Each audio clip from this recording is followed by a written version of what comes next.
Исәмесез адымнарны башлыйбыз. Студияда Айзат Шаймарданов бүгенге чыгарылышта. Бала табу балык тотугына түгел, бәйрәм уңайынан ачылып китеп президент белән әңгәмә. Кызлар нәрсә сорый? Хатын кызларда нинди характер сыйфатларын яратасыз? Ярты ел буе җирдә кар ятканда ничек чәчәк үстерәсем? Татарстан эшмәкәрләренең теләге туңлыкны да җиңәрлек. Суда үсәбез. Шундый метод белән үстерәбез. Һәр бала үз бәхте белән туа. Әти кызы булу яхшыракмы, кызлы әти булумы? Бу инде Аллаһ Тәгаләнең рәхмәте, шуңа күрә инде без киләчәктә дә шулай телибез, бу бәрәкәт төзелмәсен ди. Туган телдә китап бастырам дисәң, татар шрифты юк, милли нәшрияткә кем аяк чала? Яктан без татар телендә китапны зур тираж белән чыгара алмыйбыз, чөнки аны сату бик кыен була. Икенче яктан тиражы кичкенә булгач, шул чит илләргә заказ урнаштыра алмыйбыз. Республикада бәйрәм уңайынан 3 көнлек яллар дәвам итә. Хатын-кызлар көне әлбәттә бу атнаның төп темасы иде. Шуннан башларбыз да. Татарстанда демография хәлен яхшырту өчен хатын-кызларны бала табарга үгетләү генә җитми. Аларның гаилә кормавын, икенче бала табарга ашкынмавын, аеруча авыл җирлегендә сәламәтлеген тикшертеп тормау сәбәпләрен җентекләп өйрәнергә кирәк. Әлеге фикерне Батнада Рөстәм Миннеханов җиткерде. Ул туташ ханым журналистлар белән аралашты һәм хатын-кыз галәмен борчыган сорауларга җавап бирде. Тик сорауларның җиңелләре генә яңгырап тормады. Җитди темаларга да сөйләштеләр. Хатын-кызларны борчыган мәсьәләләргә ирләрчә караш. Айгөл Бәдретдинова репортажында. Давно не проходили диспансеризацию. Менә шулай ярым шаярып президент белән очрашуга килгән кызларны автобуска утыртып перинаталь үзәккә алып киттеләр. Максат медицинаның мөмкинлекләре белән таныштыру. Спасибо вам, что повышаете демографические показатели. Экскурсияне сәламәтлек саклау министры үзе алып бара. Республика клиник хастаханәсенең перинаталь үзәге иң катлаулы очраклар буенча махсуслашкан. Монда ярты килограммлы булып туган сабыйларны да кеше итәләр. Шушында ук булачак аналар мәктәбе эшли. Бөтен Татарстан белән элемтәдә торалар. Коллектив Надольского ЦРБ поздравляю с наступающими весенними праздниками. Перинаталь үзәк белән танышканнан соң беркемдә дә эшли калмады. Республикада мондай шартлар булганда бала табу куркыныч түгел. Барлык хатын-кызларның да нәни сабый алып кайтасы килеп китте. Немецкие артромоты для разрабатывания плечевых суставов. Менә 399 миллион сумга төзелгән берничә катлы Азина балалар сырхауханәсе, заманча җиһазлар, белгечләр һәм психиатр ярдәме. Күп функцияле мондай үзәкләр балаларның сәламәтлеге сагында. Появилось желание родить сразу. Шартлар бар, ниләр җитми соң? Президент белән очрашуда демография темасын дәвам иттеләр. Проблема шунда, хатын-кызлар бала табарга ашыкмый, беренчесен дә бик соң алып кайталар. Демографик хәлне яхшырту Владимир Путин куйган бурычларның берсе. Аңа ирешү өчен төрле социаль программалар тормышка ашырыла. Ипотеканың бер өлешен балага бирелгән акча белән каплау, күп балалыларны салымнардан азат итү, инвалид бала үстерүчеләргә пособиене икеләтә арттыру. Где-то садики нужны, где-то нужны социальные гарантии, чтобы на самом деле... А почему иногда женщина не рожает? Она думает, вот надо мне там учиться завершить, мне надо, чтобы мою работу никто не забрал. То есть должны быть жесткие гарантии, четкие, что она как бы на определенный период ушла, но все свои как бы эти сохраняет. Сәбәпләр һәм хәл итү юллары анализлана, демографияны арттыруга ясле төркемнәре барлыкка килүдә ярдәм итәчәк. Это большая программа. Она где-то, если я не ошибаюсь, под 14 миллиардов. Мы ее должны там до 2021 года. Часть средств будет федеральной, но основная часть будет наша. Мы сейчас смотрим, нельзя ли вот эти ясли делать. Чистые ясли нельзя, значит, поближе к домам. Вот первые этажи есть у нас хорошие помещения. Яслеләр йортка якын, йортлар халык сатып алырлык бәядә булырга тиеш. Огромное количество людей сегодня еще не способны иметь свое жилье. Вот это проблема государства, об этом говорит и наш президент Владимир Владимирович Путин. Вот эту задачу надо решить. Вот этот жилищный фонд как раз эту задачу решает. Шәһәр проблемасыннан авылныкына, районнарда кеше сәламәтлегенә игътибар итми. Күп кенә авыруларын дәвалап булмый торган хәлгә җиткерә. Профилактик чаралар мөһим ди президент. Моның өчен районнарга кайтып йөрүче 4 зур медицина комплексы барлыкка киләчәк. Килешүләр бара. Кайдан ничек бу машиналарны, нинди машиналар, нинди оборудование булырга тиеш анда. Әзер булуга без башлап бирәбез. Без бу мәсьәләдә күп кенә югалтуларыбыз бар. Кеше килгәч, ниндидер бер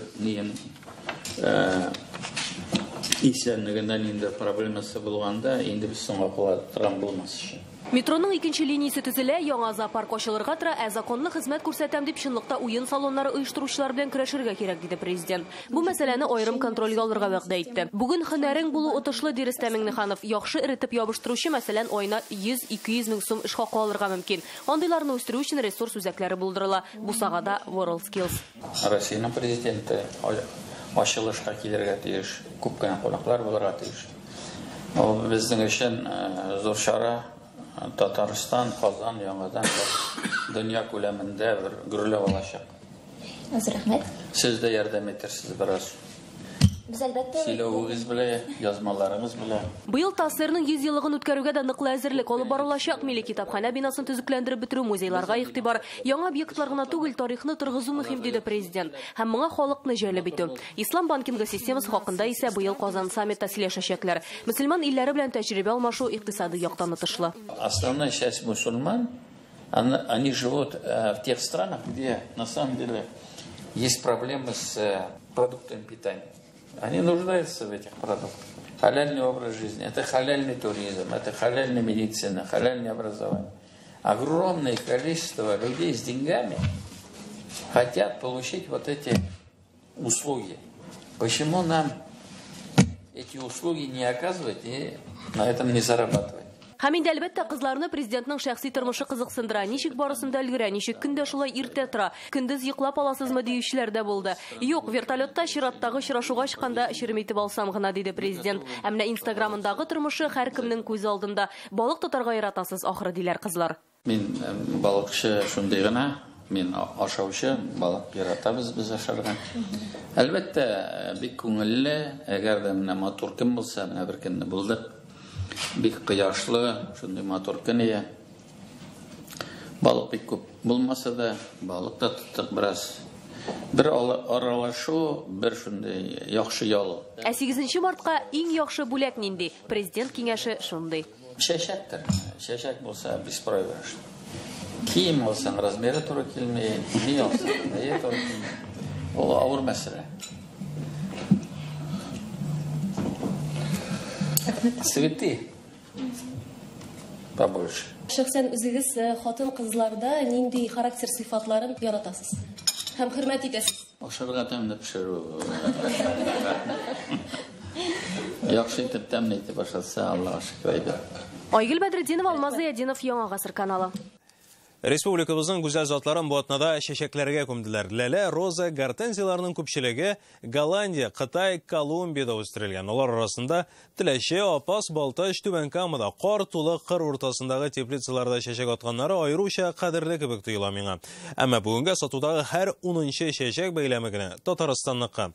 Чәчәк бизнесы чәчәк атырга ашыкмый. Елның 6 ае карлы булган зонада бу гаять катлаулы эш дишмәкерләр. Суганчаларга кадәр читтән кайтартылган.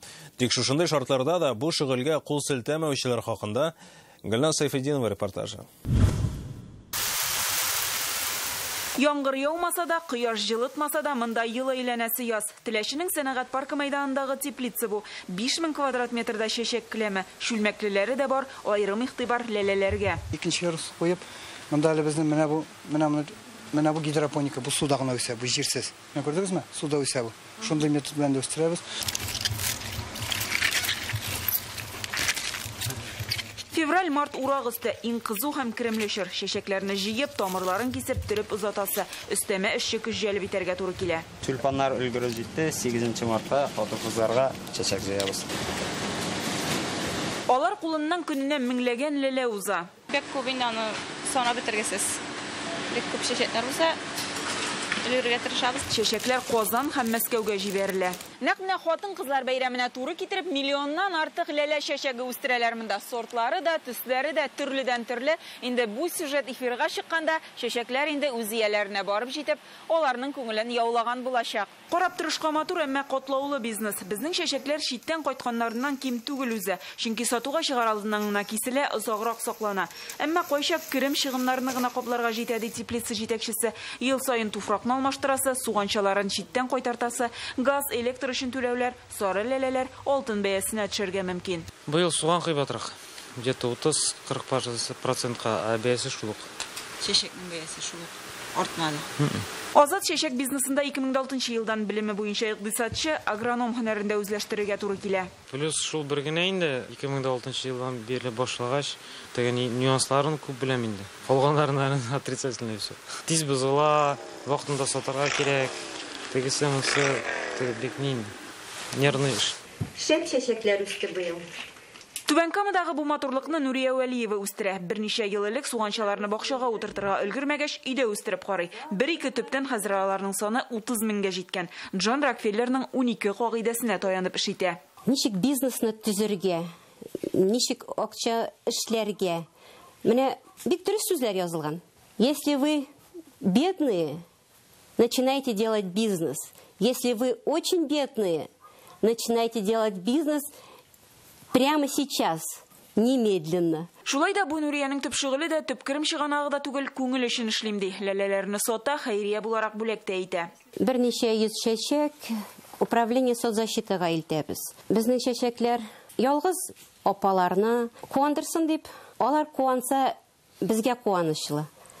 Ул безнең үзебезгә әйләнеп кайта. Питрәш районының Иске Йорт авылы уртасында тагын бер теплицага тукталдык. Монда чәчәкләрне савытта үстереп сатуга өстенлек бирәләр. К 8 марта сейчас вот делаем такие миксы: крокусы, гиацинты, примула. Бәйрәмгә дә шундыйларны әзерлиләр. Аларны бүген бүлмәдә үстереп, инде иртә язда бакчага күчерергә була. Бүләк озакка җитә диләр. Монда 1 еллык, күп еллык чәчәкләр бүлмә гөлләре. Павел Владимиров бу эшне 5 ел элек башлаган. Файдасы булмаса шөгыльләнмәс идем ди, әмма ул да үз кыенлыкларын әйтә. Торфа издалека приходится возить, пластмассу издалека. Газ чыгымнары торф, пластмасс кайтартырга кирәк. Казаннан гына алсаң кыйбатка төшә. Ник олайдыр? Транспорт чыгымнарын исәпкә алып та читтән кайтарту очсызракка чыга. Чыгымнарны киметү юлларын излибез инде. Шулай теплицаларда чәчәк үстерүчеләр Апас, Балтачта, Саба, Лаешта бар, алар күп түгел. Сирәк булганнары бер авыздан чәчәк базарының катлаулы булуын әйтә. Халыкның сатып алу мөмкинлеге дә берничә ел рәттән кими, әмма бер алынган эштән баш тартырга уйлары булса да, куллары бармый. Гөлназ Сайфетдинова, Наталья Лушникова, Марат Зайдуллин, Яңа Гасыр каналы. Атнаның күпчелек рәсми яңалыклары да бәйрәм чаралары белән бәйле иде. Тик хатын-кызлар монда да җитди ирләрнең җитдилеген киметә алды. Рөстәм Миңнеханов бәйрәм атнасын Чехиядә башлады. Программада җирле президент Милош Земан белән күрешү, күнегелгән әлемнәр урынын өстәлдә ләлә чәчәкләре алган иде. Республика җитәкчесе Россия һәм Чехия хөкүмәтләре комиссиясының 11нче утырышында да катнашты. Хәзер Простеев шәһәрендә Danaflex Татарстан компаниясе эшли башлады. 40 миллион евро инвестиция кертелгән яңа линия төргәк материаллар чыгарачак. Татарстан крупнейший производитель полимеров. И, конечно же, нам очень важно и в Татарстане его перерабатывать, и продвигать за рубеж. Минтимер Шәймиев ЮНЕСКО башлыгы Одре Азулина 8 март белән Татарстан җирендә котлады. Кунак Казанга ЮНЕСКО кафедраларының Бөтен Россия конгрессында катнашу өчен килгән. Одре ханым бездәге төрле милләт дин вәкилләренең дус тату яшәвен аерым билгеләп үтте. Ул 3 төрле мәктәп салуны да хуплый. Проблемы языков, вопросы их знаний и сохранения волнуют не только Республику Татарстан, но и ряд национальных образований Российской Федерации. Сказал бы, не только России. Это проблема и международного уровня. Фәрит Мөхәммәтшин Татарстанның уңган булган гүзәл затларын ел хатын-кызы бәйгесендә котлады. 26-нчы тапкыр узган бәйрәмдә күп баллы 4 ханым ел әнисе номинациясында җиңүче, өчесе ана дана медаленә лаек. Оештыру комитетына бу ел 10 номинация буенча 600 гариза килгән. Мәдәният һәм рухият, минем язмышым, минем һөнәрем юнәлеше буенча катнашучылар саны иң күбе. Хезмәтегез өчен рәхмәт. Тырышлыгыгыз өчен рәхмәт. Гаиләләребезне саклап, фундамент булып, балаларыбызны, хезмәтләребезне үстергән өчен рәхмәт.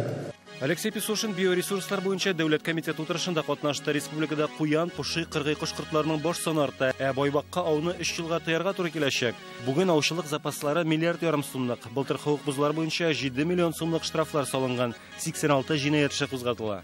Необходимо усилить контроль за хозяйственной деятельностью на особо охраняемых природных территориях в части исключения несанкционированного строительства, освоения полезных ископаемых.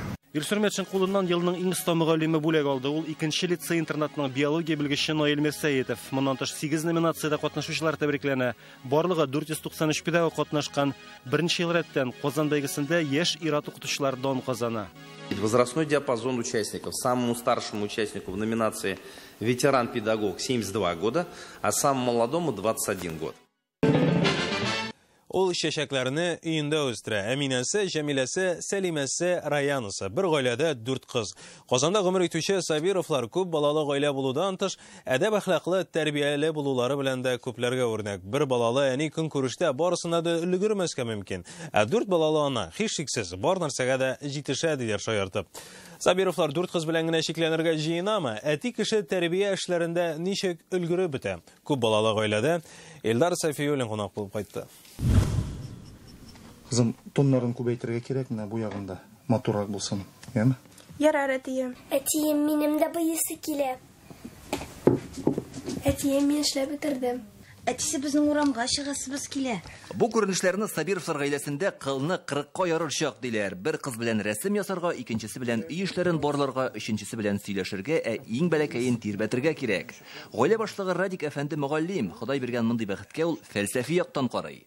Ул мөхәббәт учагы сүнмәде һәм иншалла Аллаһның рәхмәте белән сүнмәячәк. Балаларыбыз һаман да шушы мөхәббәт учагын ныгыталар. Һаман да бала бүләк иткән сайын Аллаһ Тәгалә безнең мөхәббәтебез тагы да арта.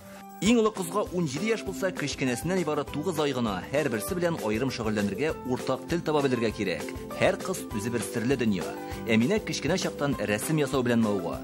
Иҗади яктан ул әтисенә шаган. Сәнгать мәктәбенә кереп, мин профессиональ өйрәнәсем килде һәм мин шул рәсемнәр ясыйм. Мин күбрәк пейзаж ясарга яратам. Кая гына барсалар, ни генә эшләсәләр дә бергә гаилә белән башкаралар. Әти янында булу балалар өчен аеруча шатлыклы. Без әтием белән буш вакытларда чаңгыда шуабыз. Әтием белән урманнарга йөрибез, урамнарда, роликларда бергә. Кайчан без аның белән бергә, гел күңелләнең белән бергә. Радик белән Альбина 18 ел элек тату гаилә булып яшәргә вәгъдә биришәләр. Кызларын да үзләре кебек итәгатьле итеп тәрбиялиләр. Альбина ханым иренә тугры хатын, кызларына кадерле әни һәм дус. Гаиләдә мөхит хатын-кыздан тора ди. Безнең семьяда менә әтиебез дә, безнең Радик, ул балаларга әти генә түгел, ул аларның дуслары дагы. Ул үзенә күрсәтә белә, ул бик таләпчән безнең.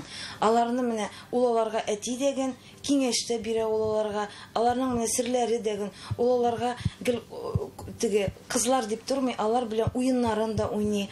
Аларга менә дус тагын, шуңа күрә дә алар безнең балалар әтиләренә дә бик якындыр дип уйлыйм мин аларны. Худайдан сау сәламәт, бәхетле балалар сорадым ди Радик. Кызмы, малаймы мөһим түгел. Һәм әле моның белән генә шикләнергә җыенмыйлар. Күрәбез, ачыктан-ачык ничек Аллаһ Тәгаләнең ярдәме, рәхмәте һәм шулай ук инде бу бәрәкәт өзелмәсен дип без инде дуа кылабыз, сорыйбыз Аллаһ Тәгаләдән. Тагы безгә кыз бала бүләк итсен Раббыбыз Аллаһ Тәгалә. Угылмы, кыз баламы Аллаһ Тәгалә бүләк итә, бу инде Аллаһ Тәгаләнең рәхмәте, шуңа күрә инде без киләчәктә дә шулай телибез, бу бәрәкәт өзелмәсен дип. Йорттагы һәр тарафтан татулык, бердәмлек бөркелеп тора. Сабировлар гаиләсенең шундый күркәм булуының сыры бик гади. Ул ярату һәм бер-береңне ихтирам итү, яшәүдән тәм таба белү. Элдар Сафиуллин, Игорь Романов, Яңа Гасыр каналы. Әни гаиләнең җылы кочагы, ул салган асыллар, ул сеңдергән тәрбия бала күңелендә гомергә кала. Безнең алдагы материалыбызда балага туган телдә тәрбия бирү турында. Моның өчен татарча китаплар җитәме? Юк ди яшәниләр. Туган телдә китап бастырам дисәң, татар шрифты юк, катыргысын чит илдән кайтарасы, зур тираж белән чыгарсаң, чыгымы күп, китап кыйммәт булса сатылмый. Татар нәшрияты шундый чорда яши бүген. Китапка ихтыяҗ зур-зурын, тик кибеткә керсәң, сайларга мөмкинлек юк. Бу хәлне үзгәртергә теләүчеләр бар, шуларның берсе Гүзәл Хәсанова. 7 ел элек сабыена укытырлык басма таба алмагач, үзе ясый башлый. Шулай итеп, икътисадчы кыз китап эшмәкәренә әйләнә. Беренчедән без Колын картонда 2 китап чыгардык. Гүзәл Хәсәновага китап чыгару уе декрет ялында утырганда килә. Малае үсә, кибеттә аңа алып укырлык татар китаплары тапмый ул. Белеме буенча икътисадчы югалып калмый, бизнес-план төзеп 300 мең сумлык грант тота. Колын картоннан без күчтек балалар шигырьләренә, оннары әкиятләр чыгара башладык, риваятләр. 7 ел эчендә татар телендә 25 меңнән артык китап чыгаралар. Рус һәм инглиз телендәге нөсхәләре дә бар. Мәсәлән, Хатирә дигәне туристларның иң яратканы. Алин Садриева бу китапның авторы. Ул безнең нәшриятка килеп, менә минем әйбинең рецептларны чыгарасы килә дип шундый идея белән безгә сөйләде дә, һәм без команда белән уйлап, гаиләсе өчен генә түгел, зур тираж белән бастырга булдык. Тукай әкиятләре дә тиз тарала. Балалар өчен татар телендә язу җаваплы эш. Милли үзаң формалаштыру юлбасмага күптән түгел килгән шагыйрә Йолдыз Миңнуллина өчен иҗатындагы яңа юнәлеш. Ул бит инде гаҗәп әйбер, менә шул кечкенә балаларның тел өйрәнүе мәсәлән, бит. Ничек гаять котлаулай бер бит инде. Ничек аларның бош мие аңлый, абстракт сүз дигән әйберне, ничек иттереп алар танышалар шул төшенчәләр белән. Командада нибары 3 кеше: нәшрия җитәкчесе, әдәби мөхәррир һәм арт директор. Еш кына милли китапханәдә җыелалар. Татар китапларына заказлар читтән дә килә. Канада татарлары, Америка татарлары, безнең мәсәлән Хәйтерия китабын чыгарган вакытта безгә фин татарлары мөрәҗәгатьләр Эстониядән, Казахстаннан, Үзбекстаннан. Үзе саткан китап акчасына яшәгән шәхси нәшриятның проблемалары да күп. Әйтик, федераль кибетләргә керә алмау. Моның өчен тираж зур булырга тиеш. Юлбасма мондый чыгымнарны күтәрә алмый. Чөнки сыйфатлы китап бастыру өчен технологияләрне читтән сатып алырга туры килә. Хәтта татар шрифтына да аерым заказ бирәсе. Получается, да, такой замкнутый круг. Бер яктан без татар телендә китапны зур тираж белән чыгара алмыйбыз, чөнки аны сату бик кыен була. Икенче яктан тиражы кичкенә булгач, шул чит илләргә заказ урнаштыра алмыйбыз. Менә шул яктан авырлык бар. Татарга кирәк менә шундый китап, Нобель премиясына тәкъдим итәрлек. Ну, менә татар стратегиясе дибез. Миңа калса кирәк бер язучыны үстерергә ниндидер, белмим, Марат Кабировны мәсәлән. Һәм аны Нобель премиясе лауреаты итәргә, татарны менә шунда чыгарырга кирәк. Без китаплар белән төрле фестивальләрдә катнашабыз. Мәсәлән, Казанда ул Смена оештырган китап фестивале, Печән базары, Мәскәүләрдә булганыбыз бар, чит илләргә дә йөрибез. Бу үзебезнең авторлар һәм рәссамнарны чит төбәкләрдә таныту да, татар китапларын популярлаштыру да, үрнәк алу да. Нәшрият гел китап кибете белән элемтәдә тора. Һәм алар аңлыйлар, нинди китап яхшы сатыла, ни өчен сатылмый, мәсәлән, кайда китапны сатыр өчен куярга кирәк. Ә без нәшриятләр китап кибете белән берничек тә аралашмыйбыз. Шуңа да укучы бүген укырга теләгән темаларны табарга туры килә. Бу китапны туристлар да бик яратып сатып алалар. Китап кипләрендә генә түгел, сувенир кипләрендә дә бик күп сатыла, төрле отельләрдә һәм башка туристлар йөри торган җирләрдә. Һәрбер китапның үзенең кызыклы тарихы бар. Мәсәлән, Ай кызы Зөһрә. Күпләргә таныш матур легенда, әле китап булып басылып чыкканчы ук театраль тамашачыны да кызыксындыра. Таткультфест фестивалендә әлеге әсәр нигезендә эскизлар тәкъдим ителә, инде соңрак әлеге китапка нигезләнеп Аблакариф исемендәге яшь тамашачылар театры спектакль куя. Ул бүгенгә кадәр репертуарда. Замана таләпләрен белеп сыйфатлы басма чыгару, китап презентациясын бәйрәмгә әйләндерү, татарларны туган телләрендә китап укырга җәлеп итү усуллары шундый. Безнең команда өчен ул аерым шундый зур мотивация. Быел юлбасма тагын 10 китап чыгарырга ниятли. Әйтик, нәниләр өчен бака маҗаралары һәм иске татар бистәсенә махсус юл күрсәткеч. Айгөл Бәдретдинова, Алмаз Зыяддинов, Яңа гасыр каналы. Без дәвам итәбез. Эфирда кадаклы кына вакыт калды. Сүз Данил Сафаровка. Исәнмесез. Бу атнаны Дәүләт Думасында икътисади үсеш министры Максим Орешкинны елатып җибәрә яздылар. Аның чыгышы депутатларны канәгатьләндермәде. Ләм-мим гомум сүзләр генә сөйли. Спикер Володин һәм халык ышанычлылары түзмәде. Министрны мәктәп баласы сыман сүгеп аттылар. Уберите слова паразиты. Дайте конкретику только. У вас много знаний, но выразить их вам трудно, потому что вы оканчивали вышку. Там этому не учат. Ахыр чиктә чыгыш башка көнгә күчерелде. Министрларның депутатлар каршында еллык чыгыш ясаулары үзенә күрә бер имтихан ул. Министр Орешкин бу имтиханны тапшыра алмады. Утыр, икеле. Икенче юлы әтияниң белән кил. Придете в следующий раз. Перебор. Сарытауда сырга хөкем чыгарганнар.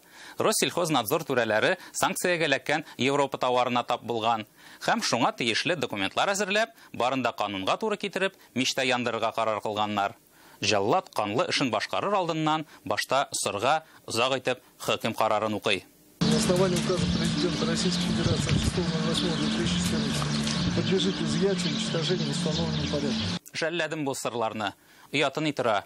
Бу мезгилдә алар сары төстән кызыл төскә әйләнгәндер инде. Әмма каршы дәшмәделәр, соңгы сүздә сорамадылар. Күрәсәң, гаепләрен тулысынча таныганнардыр. Кыскасы, әлеге сырлар теге дөньяга китеп барды, венгр казлары янына. Хәтерләсәгез, Апас кибетенә канатлы шпионнар үтеп кергән иде. Аларны пүнәтәй шаһитлар күзәтү астында бульдозер белән изделәр. 3 казны бульдозер белән. На полигоне твердых бытовых отходов Апасковского района, куда прибыли для уничтожения изъятой продукции, это мясо птицы гусек гусеничным трактором.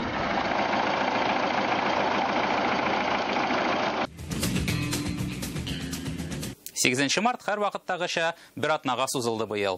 Шәшәк кибетләре еллык норманы тутырды. 23 февральгә нинди бүләк алуга карап, егетләр хатын-кыз хезмәткәрләренә сюрпризлар ясады. Бигрәк тә 5 егет һәм 20 кыздан торган коллективлар күңелле инде андый вакытта. Казан кибетләренең берсендә бушлай иннек, ягъни помада өләшү акциясе канкыешка барып җитә язган. Аптырамагыз. Хәтта Мыйыклы Якубовичның поле чуесында да халык пакетларга бушлай ризык тутыра бит. Казаннар кемнән ким? Иң күңеллесе шул, бу атнаны мәктәп һәм балалар бакчаларында утренниклар һәм һәр төрле бәйрәмниклар гөрләде. Киләсе видео шуларның берсеннән. Сез ничектер, әмма мин икенче юлы балалар биюен түгел, шушы Худрук абзыйның биюен карарга киләчәкмен. Сау булыгыз.